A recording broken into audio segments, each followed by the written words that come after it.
సత్యసాయి వాహినులు మానవాళి ఉద్ధరణకై సాయి భగవానుని దివ్య హస్తాల నుండి జాలువారిన ఆధ్యాత్మిక సాహితీ సౌరభాలు.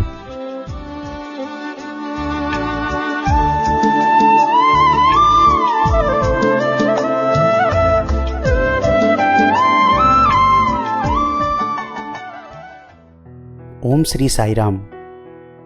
1958 మహాశివరాత్రి పర్వదినం నాడు భక్తుల ప్రార్థన మేరకు స్వామి స్వయంగా పేరునిస్తూ సనాతన సారథి అనే మాసపత్రికను ప్రారంభించారు. సత్యసాయి భగవానుడే స్వయంగా ప్రేమవాహిని, ధర్మవాహిని, జ్ఞానవాహిని ఇలా 15 వాహినుల పేరిట 26 ఏళ్ల పాటు ప్రతి మాసం వ్యాసాలను సనాతన సారథికి అనుగ్రహించారు. సాయి తత్వబోధ, సాయి ప్రేమ సారం ఈ 15 వాహినులలో నిక్షిప్తమై ఉంది. ఆ వాహినుల పరంపరలోని ఇప్పుడు మీరు వినబోయేది సత్యసాయి వాహినిలోంచి ఒక భాగం.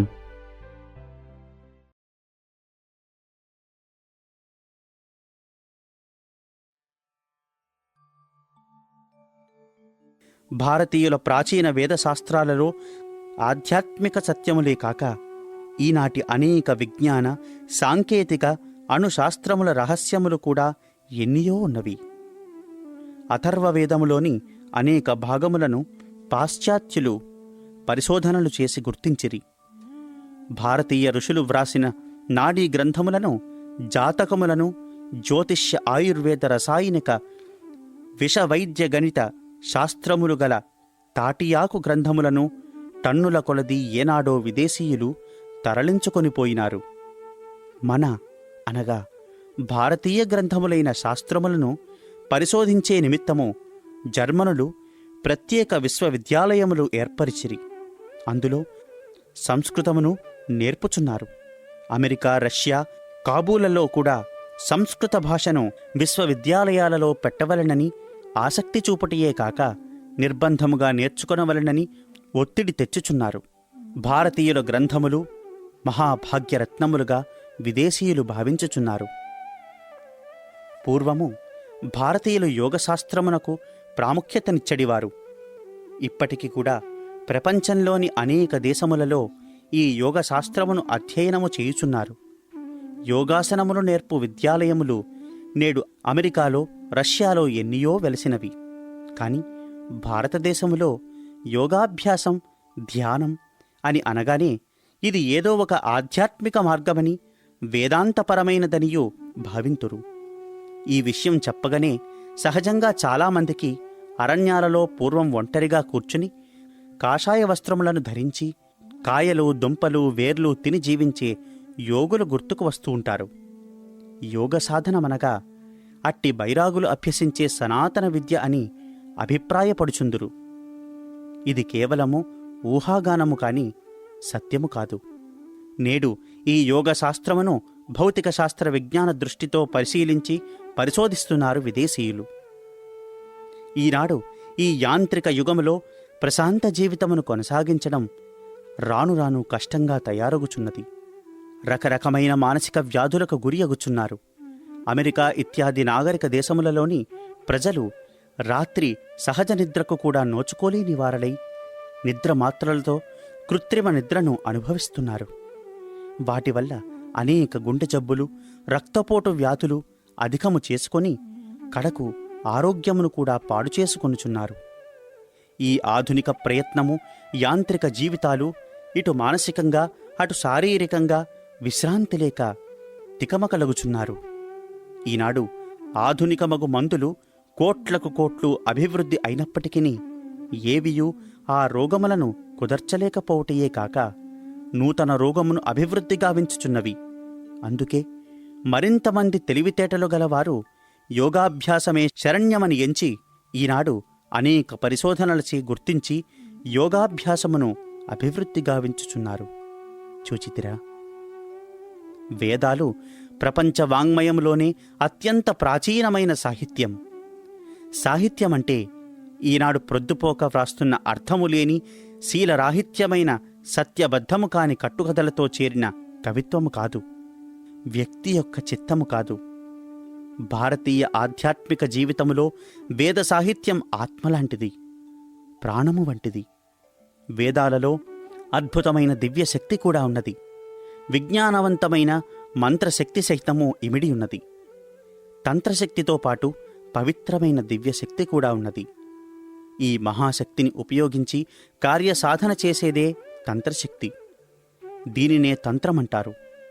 మంత్రాన్ని తంత్రాన్ని ఉపయోగించి మానవ భౌతిక విజ్ఞాన శక్తితో నడిపించే యంత్రాలు, కర్మకాండ అంతా పవిత్రమైన 4 వేదాలలో పూర్వపు భారతీయులైన మహర్షులు ఇమిడ్చారు.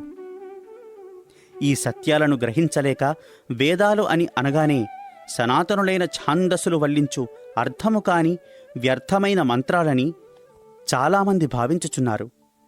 అధునాతనులే కాదు, అర్థము నెరికి వేదములను ప్రచారము చేయు పండితోత్తములని పేరు పొందిన పెద్దలు కూడా వాటిని స్వార్థమునకు వినియోగించుకుంటూ వాటి పవిత్రతను గుర్తించలేక అనుకూలము కొద్దీ వాటిని ఉపయోగించుకుంటూ వాటిని ఆచరణలో పెట్టలేకపోవచ్చున్నారు. అందువలననే అధునాతనులు వేదాలను విశ్వసించలేకపోతున్నారు. వేదభీతులైన పండితవర్యులే వాటిని ఆచరణలో పెట్టక, పూర్తి విశ్వాసము లేక తమ పిల్లలకు వాటి గురించి తెలుపకపోవుటయే అవిశ్వాసమునకు కారణమగుచున్నది. మరికొందరు అర్థము అయినా కాకపోయినా తప్పులతో కొంతమంది ఛాందసంగా బజారును నడుస్తూ వల్లెవేస్తున్నవారు కూడా ఉన్నారు. భారతదేశంలో ముఖ్యంగా జర్మన్ దేశ శాస్త్రజ్ఞులు ఈ మంత్రాన్ని వల్లెవేయకపోయినప్పటికీ మంత్రాలలో ఉన్న మహాశక్తిని బాగా కనిపెట్టిరి, గుర్తించిరి. వేదాలలో కొన్ని భాగాలను తీసుకొనిపోయి ప్రత్యేకంగా ఓపికతో అనేక విధముల పరిశోధనలు చేసిరి, చూచిరి, అద్భుత విషయాలను కనిపెట్టిరి. మానవాభ్యుదయమునకు అవసరమైన అన్ని కథలు వేదాలలో ఉన్నాయని నిరూపించిరి. వేదాల నుండే ఉపవేదాలు బయలుదేరెను.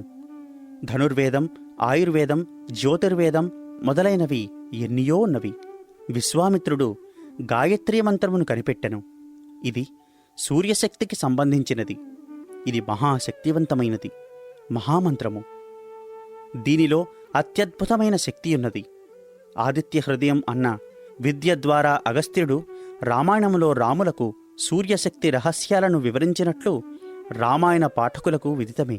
ఆ మంత్రాన్ని ఉచ్చరించి భక్తి శ్రద్ధలతో విశ్వసించి అపూర్వమైన అస్త్రాలను సంపాదించి మహాసంపన్నుడైన వాడు విశ్వామిత్రుడు.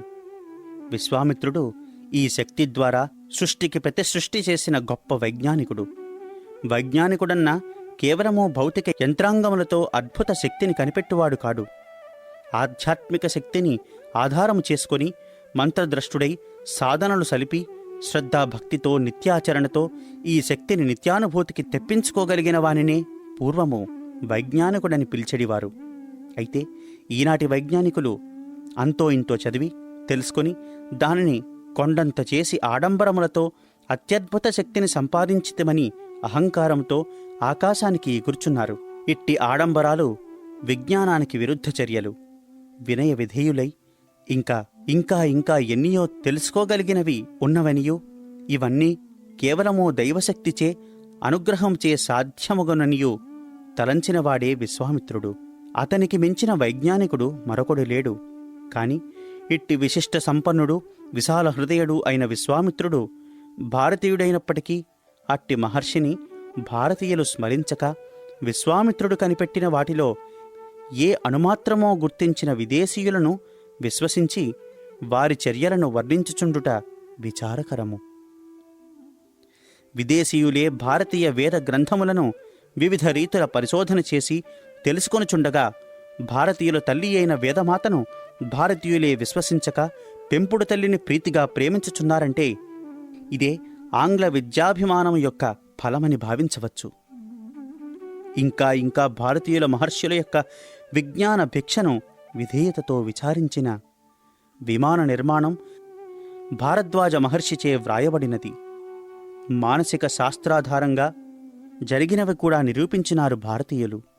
అంతేకాదు వైద్య శాస్త్రము కూడా భారతదేశమునందే అభివృద్ధి అయినది.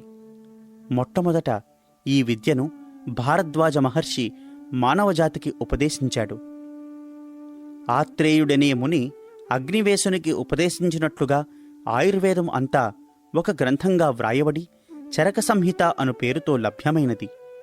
దీనిలో రోగ లక్షణములు, చికిత్సా విధానములు, పిండోత్పత్తి ఇత్యాది అతి రహస్యమైనవెన్నియో తెలుపబడినవి. మూలికలతో నయము కాని వాటికి శస్త్రచికిత్స కూడా చేసెడివారు. వాటిని గురించి సుశ్రుతము అని ఒక గ్రంథము కూడా లిఖించిరి. సుశ్రుతుడను మహర్షి రచించెను కనుక సుశ్రుతము అని పేరు పెట్టిరి. వాటిని ధన్వంతరి, నాగార్జునుడు మొదలైన మహర్షులు మహానుభావులు వెలుగులోనికి తెచ్చిరి. ఇట్టి అనేక రహస్యములను వేదముల ద్వారా మహర్షులు కనిపెట్టి ఆచరించి భారతీయులకు అందించిన నీతిశాస్త్ర, ధర్మశాస్త్రపు మహానిధులు. మనుధర్మశాస్త్రం, గౌతముని న్యాయశాస్త్ర స్మృతుల వంటివి ఎన్నియో ఉన్నాయి. వేదాంతము ఏ సాంప్రదాయమునకు, ఏ తెగకును, ఏ తోవకును, ఏ కోవకును, ఏ జాతికిని, ఏ లింగమునకును, ఏ నమ్మకమునకును చెందినది. సర్వే జనా సుఖినో భవంతు. వేదాంతమనగా జ్ఞానము. ఏ జ్ఞానము? ఆత్మజ్ఞానము. ఆత్మజ్ఞానమే జన్మలాభము. తన్ను తాను తెలుసుకొనుట కంటే మానవునకు అధికమగు లాభము వేరొకటి లేకపోవుటచే శృతి స్మృతులయందు విశ్వాసము గలవారికి ఆత్మజ్ఞానము అత్యవసరము. చూడబడునది చూచువానికంటే వేరైనదని అందరకూ తెలియను. ఈ చూచునట్టి తానెవరు? ఆకారాదులు గల శరీరము కన్నుగానున్న ఒక ఇంద్రియముచే కనుగొనబడుచున్నది. కన్ను శరీరమునే కాదు, ఎదుటనున్న ప్రతి వస్తువును, వ్యక్తిని, క్రిమి కీటకాదులను కూడా కనుగొనవచ్చినది కదా.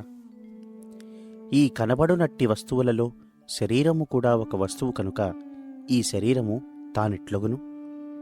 అట్లైన తానెవరు? అగ్ని వస్తువులను కాల్చుచూ ప్రకాశింపజేయును.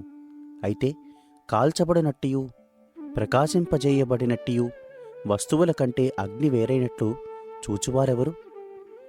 కాల్చబడినట్టి వస్తువు వేరు, కాల్చునట్టి అగ్ని వేరు అని తెలుసుకున్నవారెవరు? అదే ఆత్మ. అగ్ని కట్టెనంతయు వ్యాపించినట్టులా ఆత్మ శరీరమునంతయు వ్యాపించినది. అందువలననే శరీరము పనులు చేయగలది అయి, కదలిక గలది అయి సంచరించుచున్నది. రాత్రి ఇంటిలో ఇది ముళ్ళు, ఇది గిన్నె, ఇది తట్ట అని తెలుపు పనిముట్టు దీపము, ప్రకాశము. అటులనే కన్ను ఇల్లు, ముళ్ళు, పళ్ళు అని తెలుపునట్టి పనిముట్టు మాత్రమే. ఇది ఆత్మ కాదు. దీపము లేక కన్ను, కన్ను లేక దీపము, ఇల్లును కాని, ముళ్ళును కాని, గిన్నెను కాని, తట్టను కాని చూడలేవు. కన్ను అను పనిముట్టు లేక దీపము, దీపము అనగా ప్రకాశము అని పరుముట్టు లేక కన్ను గాంచలేదు. కాన రెండునూ ప్రకాశము యొక్క పనిముట్లే. పనిముట్లుగా ఉన్న తన కన్నే తన దేహమును కూడా చూచుచున్నది. చూచే కన్నే పనిముట్టు అయినప్పుడు చూడబడు దేహము మాత్రము పనిముట్టు కాక మరేమగును? లోకమున విని, తిని, చూచి, ముట్టి, వాసనలను అనుభవించునవన్నీయు ఇంద్రియములే. చూచే కన్ను పనిముట్టు అయినప్పుడు మిగిలిన 4 ఇంద్రియములు కూడా పనిముట్లే కాని ఆత్మ కావు. ఇట్టి పనిముట్లైన ఇంద్రియములను అధీనమందుంచుకొనున్నది మనసు. ఇది ఆలోచించగల విషయము. ఇది కేవలము దీపము వంటిది. ఇది మాత్రము ఎట్లు ఆత్మాగును? అదియునూ ఆత్మ కాదు.